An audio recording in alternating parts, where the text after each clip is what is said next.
आज हम स्टार्ट करेंगे चैप्टर 6 ट्रायंगल त्रिभुज। पहले हम जानेंगे त्रिभुज किसे कहते हैं। तीन रेखाखंडों से बनी हुई बंद आकृति को त्रिभुज कहते हैं। ठीक, तीन रेखाखंड, एक रेखाखंड ए बी है और एक रेखाखंड यहां पर बिंदु सी मान लीजिए और यहां पर दूसरा रेखाखंड BC है। तीन रेखाखंडों से बनी बंद आकृति को त्रिभुज कहा जाता है। एक रेखाखंड AB है, दूसरा रेखाखंड AC है, तीसरा रेखाखंड BC है। तो तीन रेखाखंड होने चाहिए और तीनों बंद आकार में होने चाहिए, तभी वो त्रिभुज कहलाएंगे। जैसे एक रेखाखंड ये है, एक रेखाखंड ये है और एक रेखाखंड ये है, तो इसमें देखिए तीन रेखाखंड है, तो क्या ये त्रिभुज कहलाएंगे? ये त्रिभुज नहीं कहलाएंगे, क्योंकि त्रिभुज बंद आकार में होता है। तीन रेखाखंडों से मिलकर बनने वाली बंद आकृति को त्रिभुज कहते हैं। अब हम सर्वांग समता और समरूपता के बारे में पढ़ेंगे। सर्वांग समता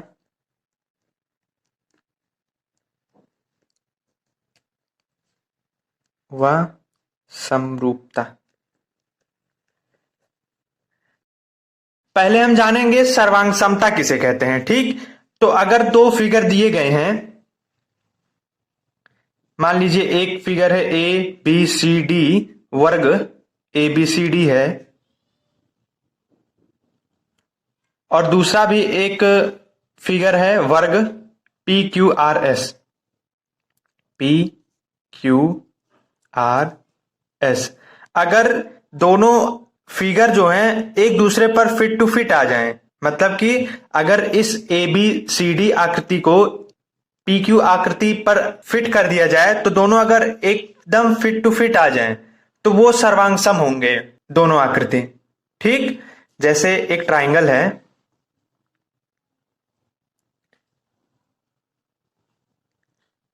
ABC और एक ट्रायंगल है PQR।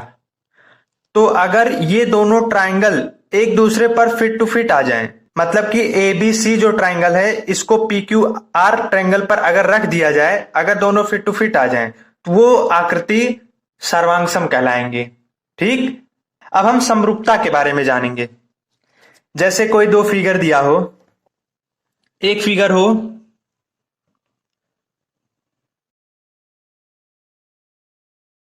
ABCD और एक दूसरा फिगर हमारा दिया गया है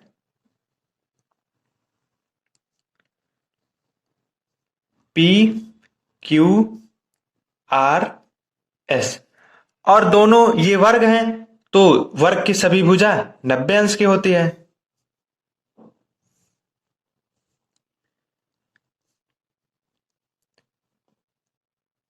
तो अगर इन दोनों फिगर का हम कंपैरिजन कराएंगे, तो इसमें देखिए कोण A जो होगा कोण P के बराबर होगा। ठीक, कोण A भी 90 अंश का है और कोण P भी 90 अंश का है। और कोण B जो है कोण Q के बराबर होगा। इसी प्रकार कोण C जो है कोण R के बराबर होगा 90 अंश। ठीक, इसी प्रकार कोण S जो है कोण D के बराबर होगा। और दूसरी कंडीशन है समरूप होने के लिए कि संगत भुजाओं का अनुपात बराबर होना चाहिए। मतलब कि पहले फिगर का जो भुजा लेंगे, दूसरे फिगर का जो संगत भुजा होगा, दोनों का अगर हम डिवाइड कर देते हैं तो सभी इक्वल आ जाएं, तब दोनों फिगर हमारे समरूप होंगे। जैसे पहले फिगर का संगत भुजा AD है, इसका डिवाइड दे देंगे, दूसरे फिगर का संगत भुजा क्या है PS है या SP, बराबर होगा पहले फिगर का संगत भुजा AB है AB बटे दूसरे फिगर का संगत भुजा PQ, यहां लिख देंगे PQ, बराबर होगा पहले फिगर का भुजा BC बराबर होगा दूसरी संगत भुजा के। तो दूसरी संगत भुजा हमारी क्या है क्यू आर है, बराबर होगा सी डी और सी डी की संगत भुजा एस आर। अगर किसी भी आकृति को समरूप दिखाना है तो दो चीज आवश्यक है। पहला, सभी संगत कोण बराबर होने चाहिए और उनकी संगत भुजाओं का अनुपात अगर बराबर होगा तभी वो दोनों आकृति समरूप होंगी।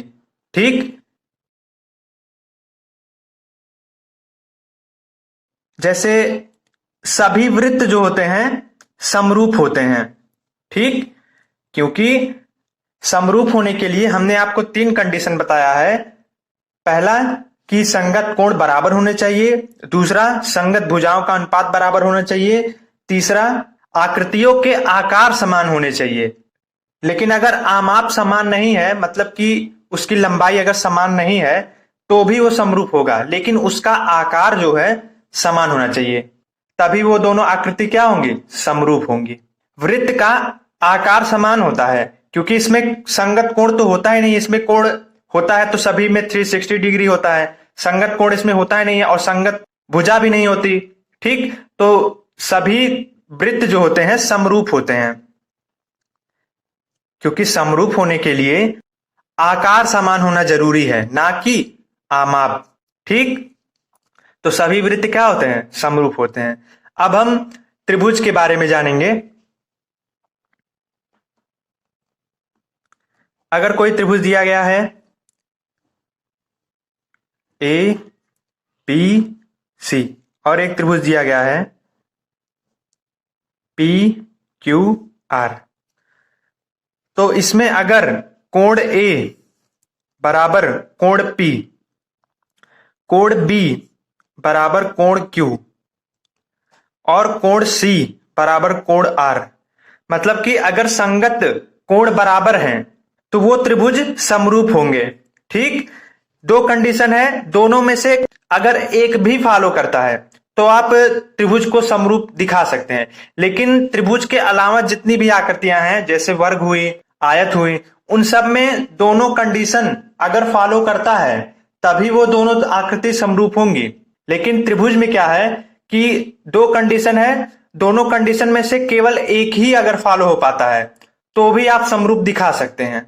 ठीक, पहला कंडीशन तो हमारा ये है कि संगत कोण जो है बराबर होने चाहिए। अगर किसी ट्रायंगल में संगत कोण बराबर हैं तो आप कह सकते हैं कि वो दोनों त्रिभुज समरूप हैं। अगर संगत कोण बराबर नहीं है लेकिन अगर आपका संगत भुजाओं का अनुपात बराबर है तो भी आप समरूप कह सकते हैं।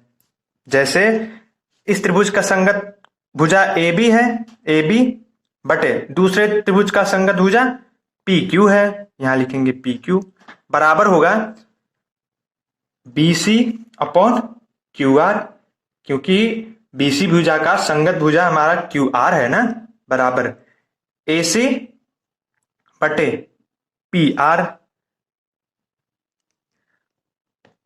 तो अगर हमारा 2 कंडीशन में से एक कंडीशन ही अगर फॉलो हो पा रहा है तो हम त्रिभुज में समरूप दिखा सकते हैं।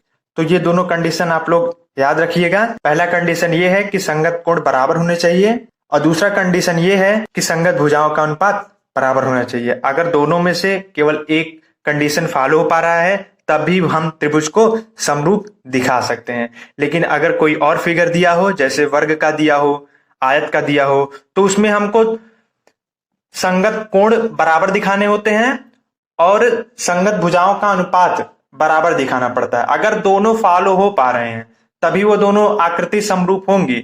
लेकिन त्रिभुज में क्या होता है, दोनों में से केवल एक ही अगर आप फॉलो करते हैं तो भी आप समरूप दिखा सकते हैं। ठीक, अब हम स्टार्ट करते हैं एक्सरसाइज 6.1। फर्स्ट पार्ट है हमारा, दिया गया है सभी वृत्त डैश होते हैं सर्वांगसम या समरूप।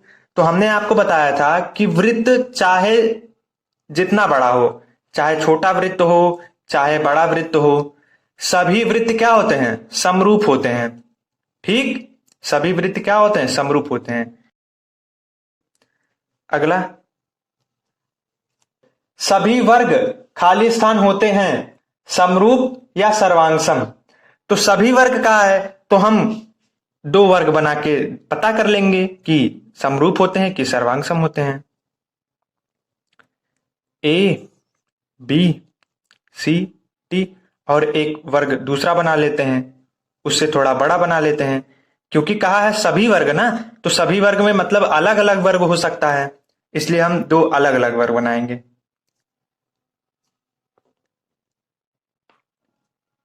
पी क्यू आर एस दोनों वर्ग हैं, तो वर्ग में सभी भुजा कितने अंश की होती है? 90 अंश की।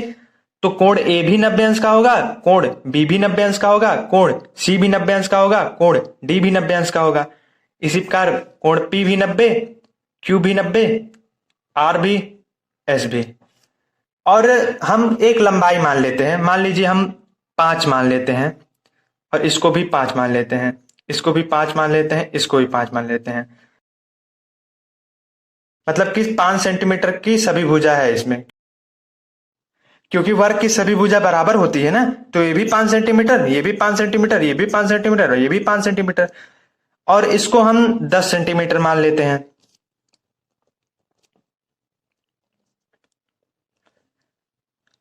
तो इसमें क्या संगत कोण सभी बराबर हैं? जी हाँ, सभी संगत कोण बराबर हैं। कोण ए भी 90 अंश का है, कोण पी भी 90 अंश का है। इसी प्रकार कोण बी कोण क्यू के बराबर होगा, ठीक, क्योंकि कोण बी और क्यू दोनों 90 अंश का है ना। और कोण सी कोण आर के बराबर होगा, कोण सी कोण आर के बराबर होगा, कोण डी कोण एस के बराबर होगा। तो पहला कंडीशन तो हमारा फॉलो हो रहा है, ये दोनों वर्ग हैं, तो वर्ग और आयत के लिए दोनों कंडीशन फॉलो होना जरूरी है। अगर दोनों कंडीशन फॉलो होंगे तभी ये दोनों आकृति समरूप होंगे। त्रिभुज में एक से ही काम चल जाएगा, लेकिन आयत हुआ, वर्ग हुआ, इन सब के लिए दोनों कंडीशन अगर फॉलो होती है तभी ये दोनों आकृति समरूप होंगे। तो संगत भुजाओं का अनुपात बराबर होगा इसमें, A B upon P Q बराबर B C upon Q R बराबर होगा C D upon S R बराबर A D upon P S. A B का मान 5 है, तो 5/10 हो जाएगा, बराबर 5/10, सभी जगह 5/10 हो जाएगा, तो सभी जगह 1/2 आएगा। तो देखिए दोनों कंडीशन फॉलो हो पा रही है, इसलिए ये दोनों वर्ग जो होंगे समरूप होंगे। तो इसी प्रकार आप कोई सा भी वर्ग लेंगे, मतलब सभी वर्ग जो होते हैं समरूप होते हैं। आप 20 सेंटीमीटर के लिए, 30 सेंटीमीटर के लिए, 40 सेंटीमीटर के लीजिए, मतलब कहने का मतलब ये है कि सभी वर्ग क्या होते हैं? समरूप होते हैं। तो आप सेकंड में भर दीजिएगा समरूप। थर्ड पार्ट है हमारा,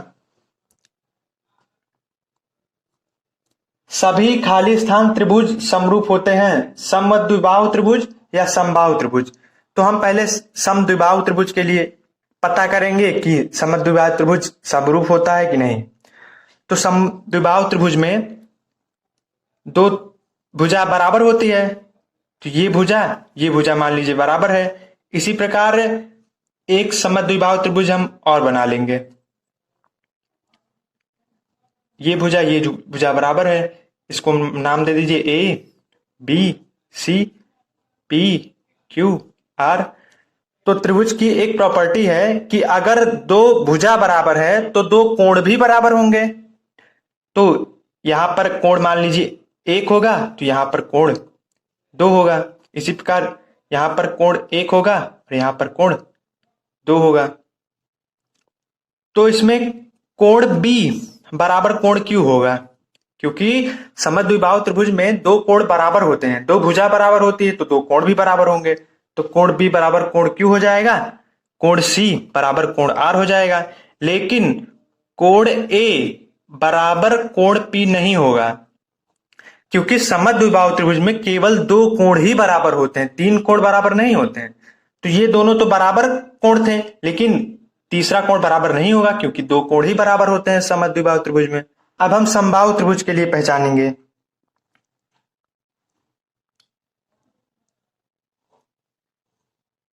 तो दो समबाहु त्रिभुज हमने बना लिया, यहां लिख देंगे A B C P Q R दोनों समबाहु त्रिभुज हैं और समबाहु त्रिभुज में सभी कोण 60-60 अंश के होते हैं। ए कितने अंश का होगा? 60, बी भी 60 और सी भी 60, पी भी 60 होगा, क्यू भी 60 होगा, आर भी 60 होगा। तो कोण ए बराबर कोण पी हो जाएगा क्योंकि दोनों 60-60 है ना। कोण बी बराबर कोण क्यू, कोण सी बराबर कोण आर। तो इसमें देखिए संगत कोण बराबर आ रहे हैं, तो अगर संगत कोण बराबर आ रहे हैं तो दोनों त्रिभुज क्या होंगे? समरूप होंगे। तो इसमें आप समबाहु भर दीजिएगा। अगला पार्ट है हमारा, भुजाओं की समान संख्या वाले दो बहुभुज समरूप होते हैं, उनके संगत कोण बराबर हों और उनकी संगत भुजाएं समानुपाती हों।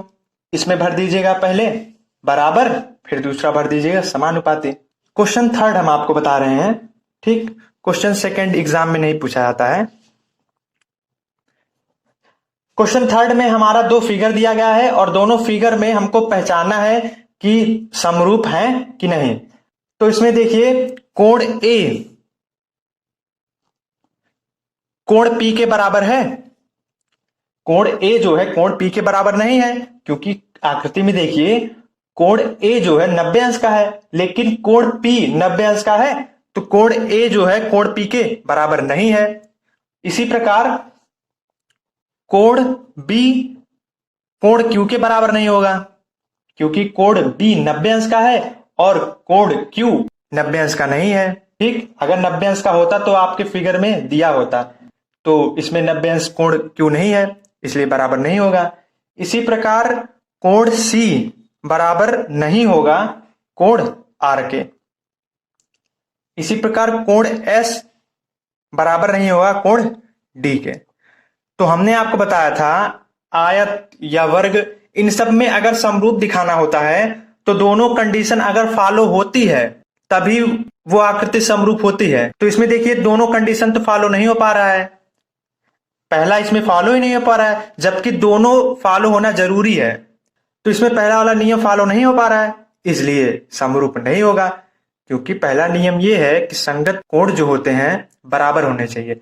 क्योंकि हमारा पहला नियम ये कहता है कि अगर दो आकृति हैं उनको समरूप दिखाना है तो उनका संगत कोण बराबर होना चाहिए, तभी वो दोनों आकृति समरूप हो पाएंगे। तो इसमें संगत कोण बराबर है ही नहीं इसलिए ये आकृति समरूप नहीं होगी।